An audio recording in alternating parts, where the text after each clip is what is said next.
The Hope in Hot Chocolate, a Poppy Creek novel, Book 7, written by Rachael Bloome, narrated by E.L. Beckett.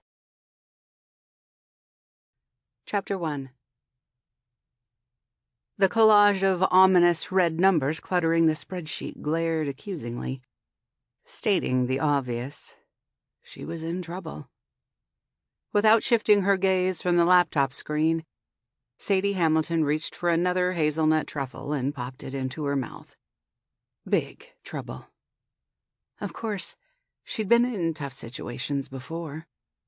Like the time she forgot to place an entire custom order of caramel amaretto bonbons into the cooler before closing the sweet shop on the hottest day in August.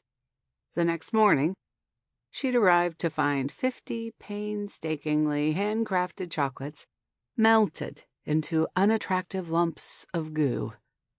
Luckily, the customer had been more than happy to substitute his order with the rarer and much more expensive almond and apricot liqueur bonbons she'd made only once a year from locally sourced apricots.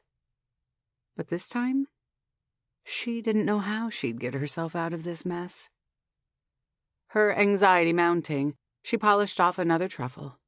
But the momentary calm provided by the creamy chocolate and crunch of buttery hazelnuts didn't last long.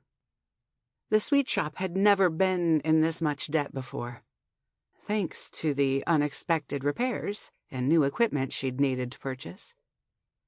Even with Valentine's Day around the corner and the inevitable uptick in sales, she wasn't sure how much longer she'd survive.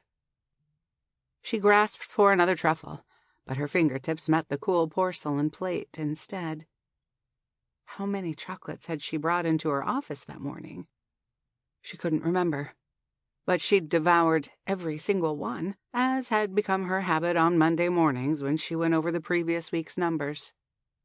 Maybe gobbling up the merchandise wasn't such a great idea. Not that selling a few extra truffles would save her now. Sadie glanced over her shoulder at the photograph hanging on the back wall, the special day it captured still vivid in her mind. Her grandmother, the indelible Bridget Gigi Durand, grinned at her from behind the thin layer of dust coating the glass. The tiny crumb of a woman barely reached 5'2", even in her flashy patent leather boots, but she commanded a room.